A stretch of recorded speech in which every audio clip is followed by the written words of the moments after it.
Hello guys, mentor Sunil. Understanding के बारे में आपका क्या ख्याल है? अंडरस्टैंडिंग पहले आना चाहिए कि स्पीच आना चाहिए? इसके ऊपर कई बार बात हो चुकी है। जितने भी हमारे पेरेंट्स ट्रेनिंग प्लान्स होते हैं उनमें हम सबसे ज़्यादा कोशिश करते हैं कि पहले अंडरस्टैंडिंग डेवलप हो, उसके बाद स्पीच ऑटोमेटिकली डेवलप हो।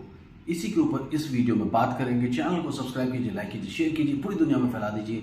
मुझसे कंसल्ट करने के लिए 8168790299 डायल कर सकते हैं। +91 ज़रूर लगाएं अगर आप इंडिया के बाहर से कॉल कर रहे हैं। इंडियन कंसल्टेशन 1000, इंडिया के बाहर से कॉल कर रहे हैं 3000 रुपीज़ अकाउंट ट्रांसफ़र देके आप मेरी अपॉइंटमेंट ईजिली ले सकते हैं।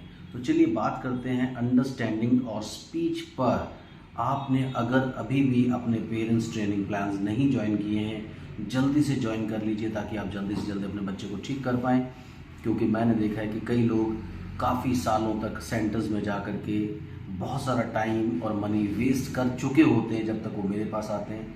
तो ये बहुत इम्पॉर्टेंट है कि आप जितना छोटा बच्चा है आपका, अगर 1.5 साल, पौने 2 साल, 2 साल, 2.5 साल, जितना छोटा बच्चा उतनी जल्दी जल्दी आप ठीक कर सकते हैं। जितना बड़ा बच्चा होगा उतना आपको टाइम ज़्यादा लग जाएगा।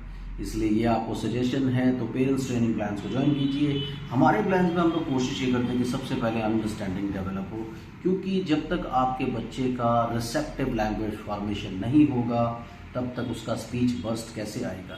यूजुअली क्या होता है कि लोग स्पीच थेरेपी ज्वाइन कर लेते हैं और उसमें क्या होता है कि लोग रिपीट करवाना शुरू कर देते हैं। और कुछ स्पीच थेरेपिस्ट एक्चुअली बहुत ज़्यादा क्वालिफाइड ना होने की वजह से वो क्या होता है कि सब बच्चे जो नहीं बोलते हैं, कैंडल ब्लो करो, बैलून ब्लो करो, बस ये सब जानते हैं और वही सब कुछ करवाते हैं। ये सब चीज़ें एक स्टेप की एक्टिविटीज़ होती हैं। इसका मतलब कंप्लीट स्पीच थेरेपी नहीं होता। तो जहाँ स्पीच थेरेपी की ज़रूरत होती है, सबसे पहले अंडरस्टैंडिंग की बात की जाती है, सबसे पहले रिसेप्टिव लैंग्वेज की बात की जाती है। अगर रिसेप्टिव लैंग्वेज फॉर्मेशन कंप्लीट है तो स्पीच बर्स्ट आने से कोई नहीं रोक सकता। इसलिए आप अपने बच्चे के लिए जब भी कोशिश करें, जब भी उसकी ट्रेनिंग होती है, ऐसी एक्टिविटीज़ पर इंसिस्ट करें जो उसकी रिसेप्टिव लैंग्वेज को फॉर्म करे, जिसको आप अंडरस्टैंडिंग बोलते हैं। तभी सेंसरी प्रोसेसिंग हो सकता है। जैसे आप ये सोचें कि आपके बच्चे के ब्रेन में अगर वो फाइल्स ही नहीं है जिसके ऊपर आप डिस्कशन कर रहे हैं, जिसके ऊपर आपको रिस्पॉन्स चाहिए, तो बच्चा कैसे उसको फॉर्मेशन करेगा।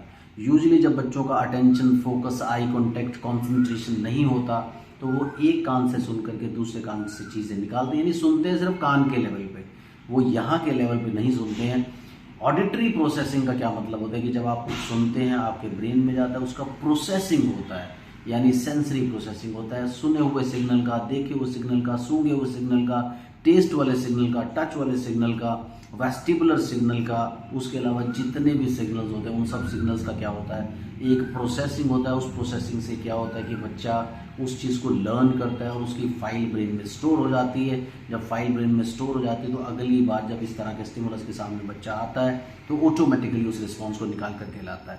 तो जब बच्चा लर्न ही नहीं करेगा, ब्रेन में उस फाइल को स्टोर ही नहीं करेगा, वो बोलेगा कैसे? अगर वो रेपिटिशन में बोलेगा तो वो सिर्फ और सिर्फ रेपिटेशन लर्न कर लेगा, यानी वो सिर्फ कान के लेवल तक जाएगा या आंखों के लेवल तक जाएगा, वो ब्रेन के लेवल तक नहीं जाएगा। जब तक ब्रेन को सेंसरी प्रोसेसिंग नहीं आता तब तक आपके बच्चे का स्पीच बर्स्ट नहीं आ सकता।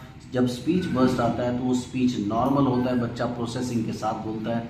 लेकिन अगर वो खाली स्पीच थेरेपी के बल पर बोलेगा, बिना प्रोसेसिंग को डेवलप किए बोलेगा, तो वो सिर्फ और सिर्फ सुपरफिशियल लेवल पे बोलेगा, यानी आपको रिपीट करेगा और वो पूरा प्रोसेसिंग के साथ चीज़ों को जवाब नहीं देगा। इसलिए जल्दी से पेरेंट्स ट्रेनिंग प्लान्स को ज्वाइन कीजिए, अपने बच्चे को ठीक कीजिए और इसी तरह से अपने कमेंट्स देते रहिए। Thank you very much, bye bye.